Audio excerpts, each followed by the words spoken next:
Saya nggak pernah berani mengupload di sosial media saya kalau saya dekat sama orang. Meskipun mungkin 8 tahun orang nggak tahu ya, ada beberapa orang yang deketin saya mungkin dengan berbagai macam profesi, dengan berbagai macam penawaran, tapi saya nggak pernah bergeming. Ya memang karena saya nggak pernah jatuh cinta. Untuk pertama kali saya jatuh cinta sama orang, yaitu Ferry. Memang kedengarannya orang mengagetkan ya, karena mungkin orang menunggu 8,5 tahun kira-kira siapa ya yang menjadi pendamping saya. Mungkin pikiran orang-orang harus yang begini, begitu, tapi itu kan pikiran orang. Saya punya hati kecil saya berkata kalau memang ini adalah jodoh dari Allah. Saya punya keyakinan itu. Keyakinan itu adalah Allah yang menuntun. Even mama saya sendiri aja shock kok gitu. Karena saya biasanya selalu ngomong sama mama ya, saya lagi suka sama siapa. Dan ini benar-benar di luar kendali mama. Saya mama nelpon saya, semualah adik saya semua. Dan memang kita capek akhirnya roadshow ya untuk menjelaskan terutama kepada keluarga saya siapa sih Ferry sebetulnya. Begitu. Kalau mama sendiri gimana Mama Ayu saat Mbak Vena gitu menceritakan kalau sedang dekat dengan Mas Ferry?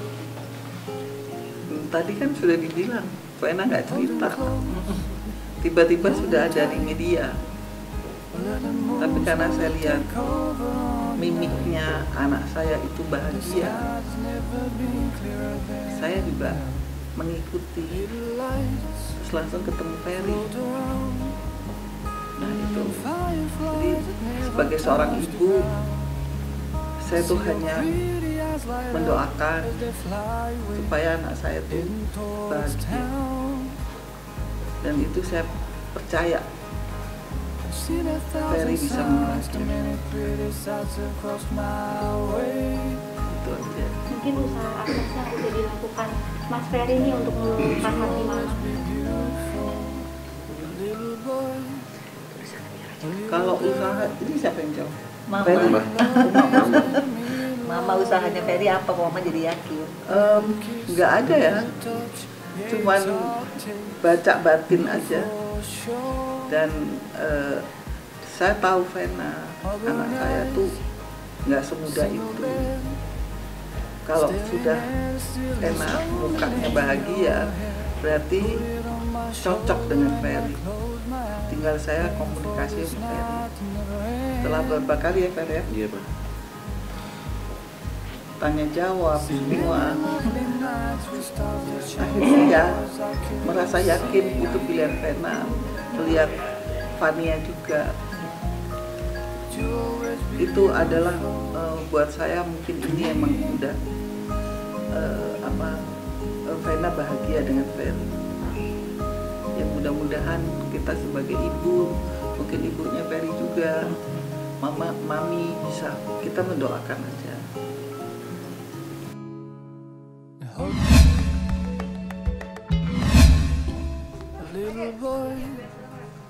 A little girl playing love games in the middle of it all.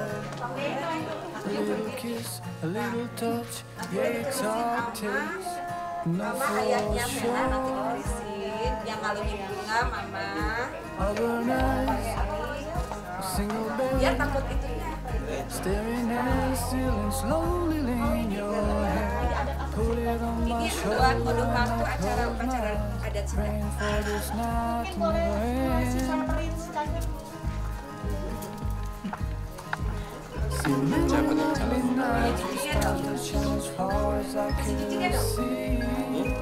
Kasih cincin barunya. Ada cincin barunya nih.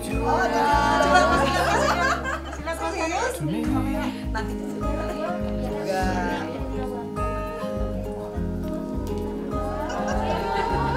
Jadi bohongan ya. Simbol. Pakai dulu dong, please dipakai dulu, foto dulu dong, foto yuk. Foto nih, sini aku fotoin. Pamannya gimana? Nanti ya GM. Ini sementara ya. Bisa dibantu. Neng itu, ngomong Kayak itu. itu. Ih, meninggal istri. Udah, sampai, aduh mau nangis sih. Sok. Gak ngerti. Baru pertama kali. Iya. Kenapa nggak ikut Jajaka Mojang Bandung? Parantos. orang ke juara hiji. Juara 1 maksudnya. Ini kenapa nggak ikut waktu itu di? Oh ikutnya cover boy sih. Telat. Mau ikut sudah bana. Aduh sakit perut. Udah. Mau muji tapi Mau tak main atuh. terlihat seperti itu. Kurang iya ada panas. Kau main atuh neng. Udah. Kumaha tuh neng? Mas Ferry kayaknya agak susah untuk Apa? Iya perutnya buncit. Enggak, bukan. Aduh. Ini kan pakai jeans juga. Oh, Belum kenapa nggak dilepas. dicopot jeans? Enggak, kan ini kan cuma buat nyobain aja. Jadi double ini kan kain lilit lagi, tiket lagi. Gitu. Sementara perut orang tuan kan. Aduh sakit perut udah. Kak Vena ini dari atas sampai bawah nih tingkat kegantengannya dia berapa sih dia Kak Vena? Nah, dia GR. Ah, Enggak lah. dia suka GR. Saya siap-siap dulu ya. Udah. kita sebut angka aja 1 sampai 10 berapa buat nilainya nih? Ya pokoknya intinya. Udah Abi, udah dong. Udah. Jawab atau Lilis? Udah Mbak, udah. Udah, Mbak. Seserian. Baik.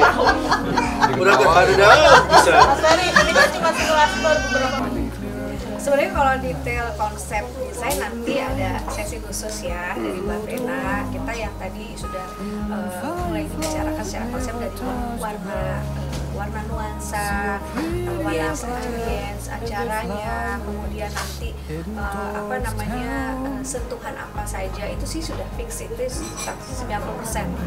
Dekorasi juga. Dekorasi juga semua yang kita nanti insya Allah akan ditampilkan pada saat setiap sesinya itu pasti akan disesuaikan dengan dari di sana, kemudian konsep acara sampai deh. Apa sih yang benar-benar bikin deg-degan atau pengen ditonjolin banget nih persiapan nanti pas acara pas di bagian akhir? Kalau aku sih yang paling nanti aku nggak kebayang Mbak Vena pakai apa coba, pakai siger Sunda. Itu aku juga bingung. Kita cobain ntar ya. Sampai Mas Ferry bilang siger Sunda, Mas Ferry langsung. Wah, karena kan kalau pakai itu kan berarti mesti cari orang Sundanya kan? Oh gitu ya? Oh iya, kalau enggak nggak mungkin Oh kan? filosofinya gitu. Gitu, berarti alhamdulillah. Ada judulnya. Oh gitu, baru tahu. Kan nggak mungkin kalau dari sekolah yang pakai sigar Sunda. Hari ini ke Polda pertama memenuhi panggilan penyidik kaitan laporannya Ica atas laporan polisi yang dibuat tanggal 28 Desember yang mana terlapornya adalah Mbak MZ lagi, yang mana laporan itu atas tindakan Mbak MZ melaporkan Mbak Ica di Polres Jakarta Selatan kaitan penganiayaan. Jadi kita melaporkan laporan palsu berikut dengan pencemaran nama baik dan fitnahnya. Ada berapa pertanyaan di dalam? Tadi hanya satu pertanyaan aja, 1-2 pertanyaan kaitan dengan memperlihatkan CCTV. Tapi alhamdulillah tadi udah dilihatkan CCTV-nya di sini. Kan aku yakin dan aku selalu nanya sama Bang Ramzi, Bang aku ada nyentuh apa enggak? Bang Ramzi selalu bilang enggak, kamu enggak ada nyentuh sama sekali. Dan dengan adanya hari ini diperlihatkan CCTV, aku yakin dan alhamdulillah sudah lega gitu, karena dari CCTV aku lihat baik-baik, aku detail, sama sekali aku nggak ada menyentuh gitu. Jadi jelas kaget ya kok tidak menyentuh, dibilang sininya dia di visum sampai kakinya biru-biru, aku juga nggak tahu kenapa. Terus kedua, tadi juga sebagai laporannya Mbak Emma, aku kan sebagai saksi kemarin sebenarnya sudah diperiksa. Hari ini ada diperbaiki ya Bang ya. Ya, ada revisi sedikit. Akhirnya sudah selesai direvisi, ditanda tangan yang laporan Mbak Emma terkait melaporkan Tiara Marlin. Kronologinya terjadi cekcok di telepon, terus Mbak MZ mengajak saya ke Polda malam-malam jam 22, saya nggak bisa. Akhirnya saya bilang pertemuannya besok aja jam 3 di Polda, jam 3 siang. Akhirnya kita bertemu, sebenarnya mediasi yang dibuat diri dia sendiri, yang seharusnya di mana orang yang saya laporkan harusnya kan bagaimana caranya supaya saya mencabut laporan saya, tapi ini malah terjadi keributan, bahkan dia menteriak-teriaki saya dengan bahasa kotor, bahasa yang tidak pantas, dan saya tidak menyentuh dia sama sekali. Bahkan dia jadi membuat laporan saya ke Polres Selatan dengan laporan penganiayaan. Dan di sini hari ini saya lega karena telah melihat CCTV yang diberikan dari pihak kepolisian, bahwa alhamdulillah memang saya tidak ada menyentuhnya sama sekali gitu. Jadi nggak tahu kenapa kepalanya kok sampai di visum, kakinya sampai biru-biru, bahkan katanya sakit banget, saya nggak tahu.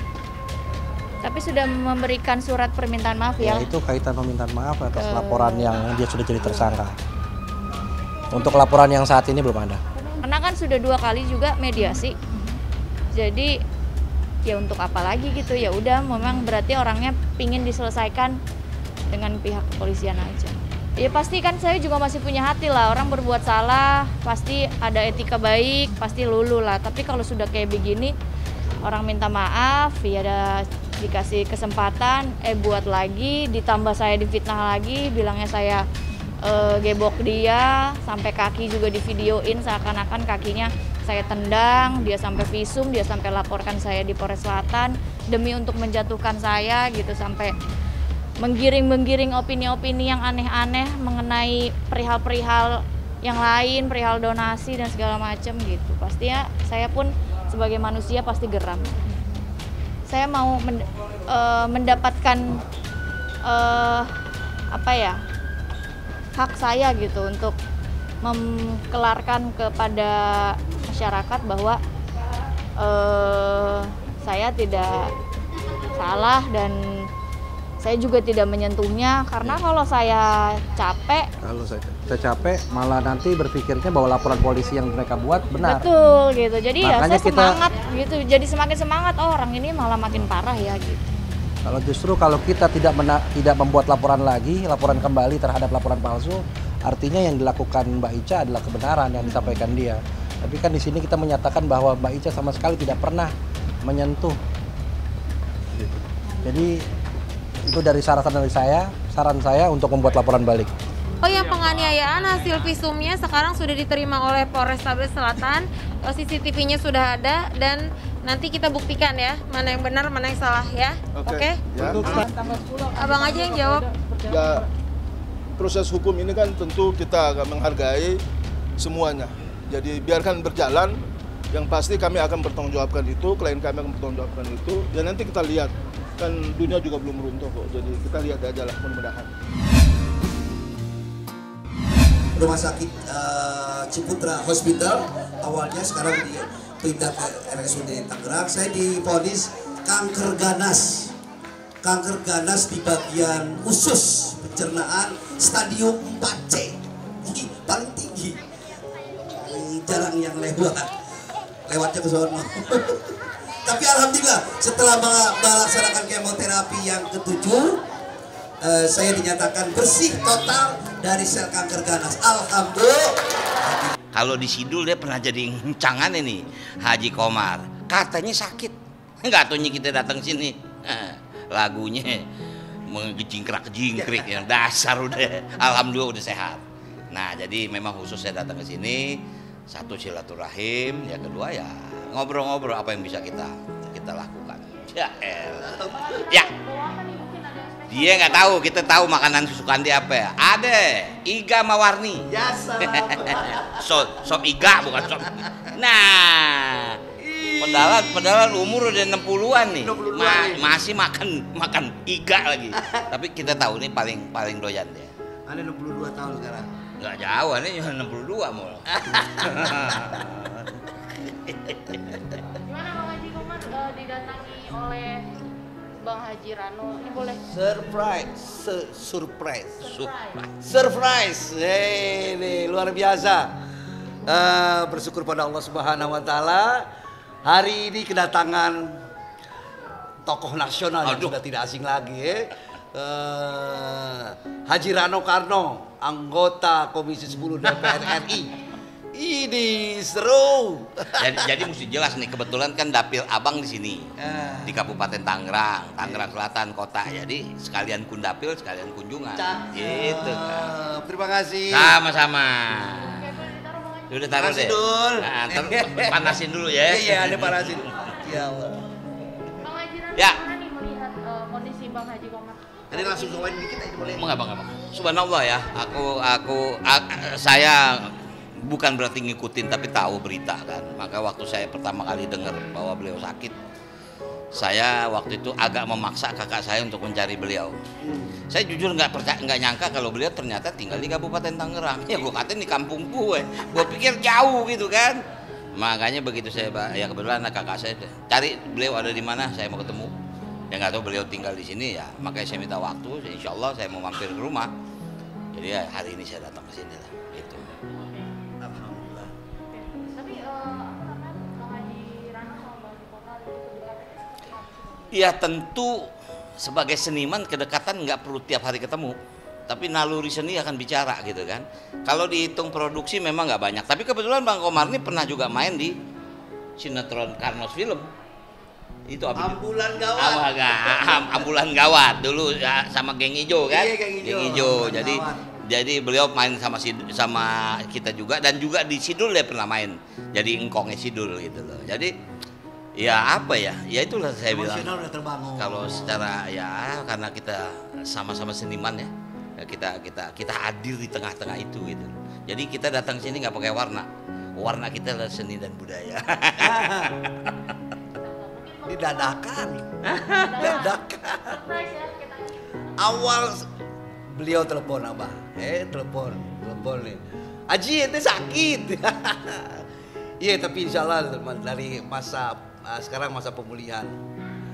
Cuma karena kegiatan yang begitu padat sebagai anggota dewan, saya bisa maklum dan hari ini alhamdulillah sehat. Amin. Dengan dikawal dengan tim. Aduh, standar SOP-nya kan begitu. Kalau anggota dewan dia mesti dikawal ya kan. Makasih Bang Haji. Sama-sama. Ya, tahu.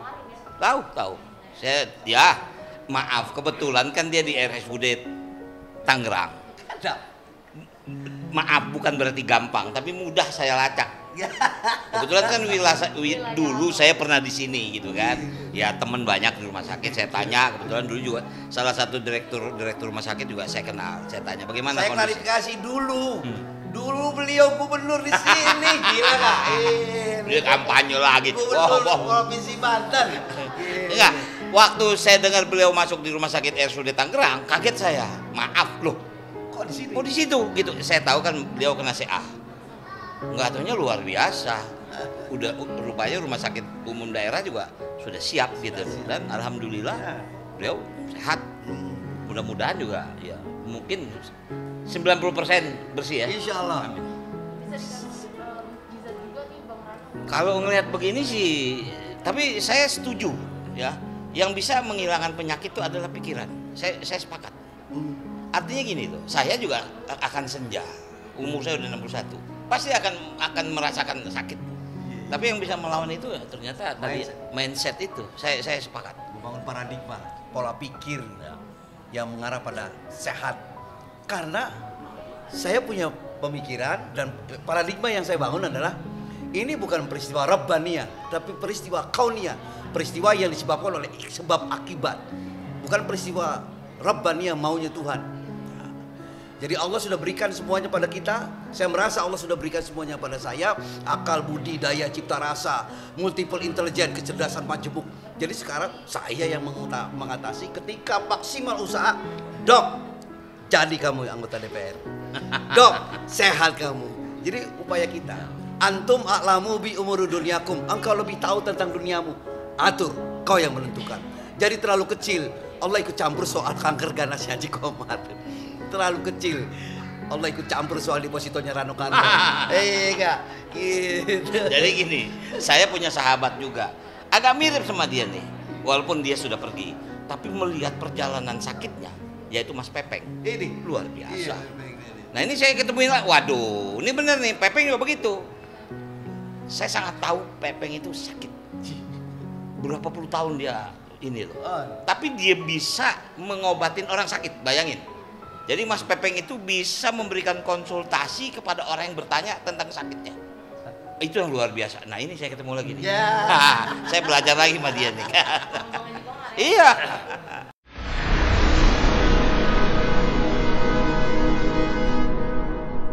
Jadi jangan lupa untuk subscribe Cumi Cumi.